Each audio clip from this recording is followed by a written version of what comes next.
और ये बड़ा सवाल हमारे सामने जो है, अब जरा ध्यान से देखिए, पुतिन की यूएन को ये डायरेक्ट चुनौती है। That's it, there are no second thoughts about it.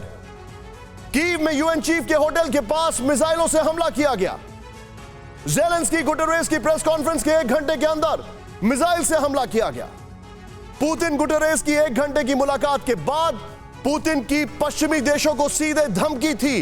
याद होगा आपको, मॉस्को में वो 20 फुट लंबी टेबल पर जो 1 घंटे की बातचीत हुई, उसके बाद अगले दिन पुतिन ने क्या क्या कहा कि मैं भालू हूं, हमारे पास वो टूल्स हैं जो कि कोई सोच नहीं सकता है।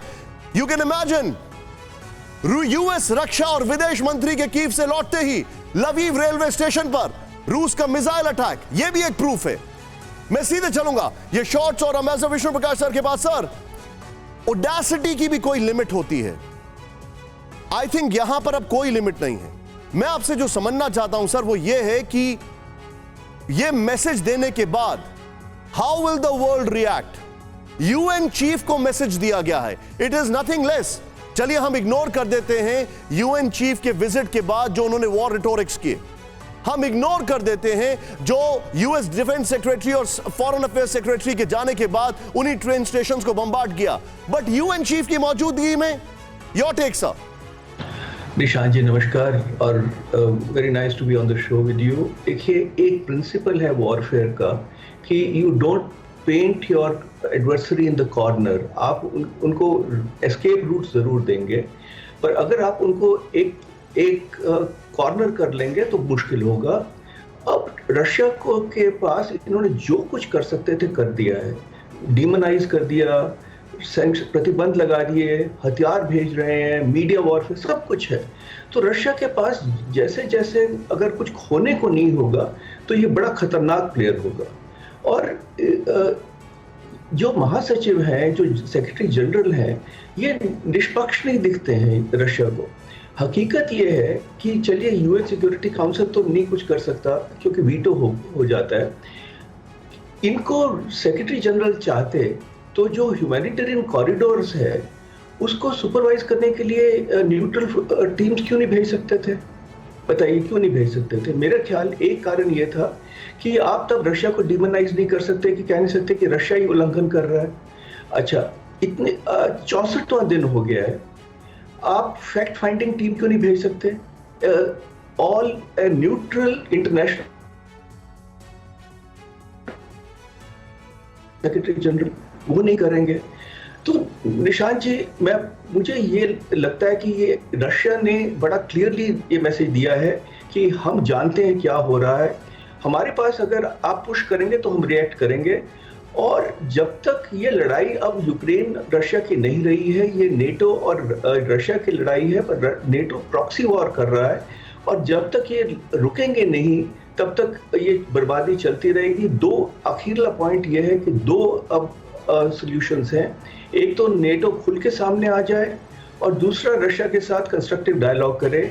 मुझे इसमें से कोई भी नहीं लगता ऑप्शन, और इसलिए ये जंग अभी लड़ाई चलती रहेगी। You are absolutely right sir. Pandav कौन है, गौरव कौन है, कोई नहीं जानता, लेकिन यूक्रेन कुरुक्षेत्र बन चुका है, ये क्लियर कट हो चुका है। बड़ी खबर, ज़ेलेंस्की से मुलाकात के बाद यूएन चीफ गुटेरेस का बड़ा बयान, यूएनएससी युद्ध रोकने और इसे खत्म करने में नाकाम। शॉट दिखाएं प्लीज, ज़ेलेंस्की से उनकी मुलाकात, परफेक्ट शॉट। यहां पे एंटोनियो गुटेरेस ने की अपने ही संगठन यूएन की आलोचना। युद्ध को नहीं रोक पाना हमारे लिए निराशा और हताशा का कारण। अपनी पावर के हिसाब से हम जो कर सकते थे वो करने में विफल रहे, यह भी उन्होंने एक्सेप्ट कर लिया। हमने कुछ सुझाव भी दिए लेकिन उन पर कई सवाल उठाए गए।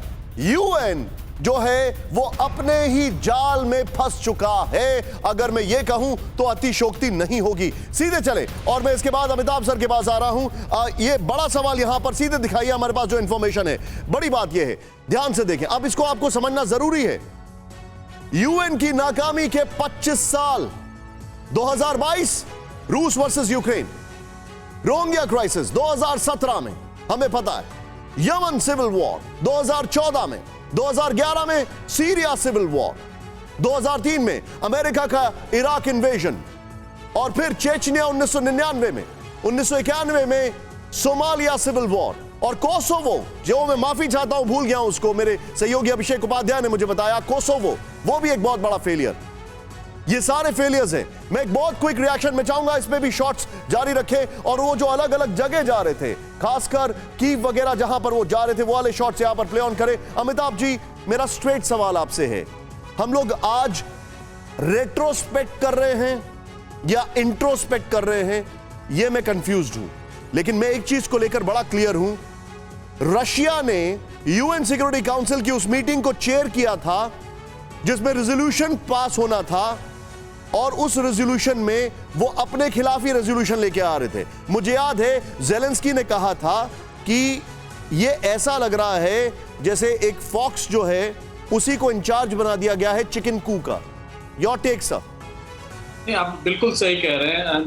देखिए, सबसे बड़ी बात यहाँ पे क्या है, यूएन एक पंगु संस्था बन गई है। खासकर अगर इस यूक्रेन युद्ध को देखें, आप पीछे जितना दिखा रहे थे विजुअल्स और जो फैक्ट्स बता रहे थे, यूएन का कहीं ना कहीं कोई रोल है, लेकिन यहाँ कोई रोल नहीं। यूएन के सिक्योरिटी काउंसिल रेजोल्यूशंस के यूएन का इंटरवेंशन कुछ नहीं दिख रहा है, जो बहुत दुखद है। इसके पहले एम्बेसडर विष्णु प्रकाश जी ने भी कहा कि कोई फैक्ट फाइंडिंग मिशन नहीं जा रहा है।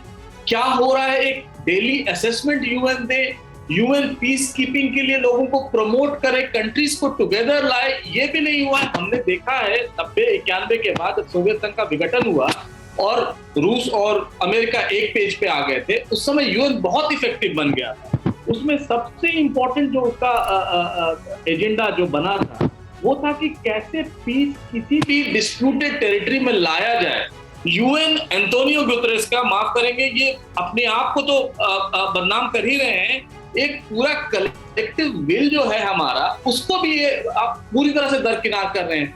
कल यूएन की deputy secretary general Amina Mohammed ने कहा कि ये तो है, लेकिन हम कर रहे हैं ह्यूमैनिटेरियन इंटरवेंशन कर रहे हैं, वहां हमारे 1400 लोग डिप्लॉयड हैं, हम लोगों को खाद्य सामग्री दे रहे हैं, रेफ्यूजी रिहेबिलिटेशन कर रहे हैं, ये सारी चीजें कर रहे हैं। लेकिन यूएन का जो चार्टर का जो पहला आर्टिकल है वो कहता है कि आप पीस के लिए इंश्योर करेंगे। Sir, but I am sorry sir, मैं आपसे मैं थोड़ा सा I am inspired by Vishnu sir, मैं अपने शो में थोड़ा सा सरकाज़म का इस्तेमाल करता हूं।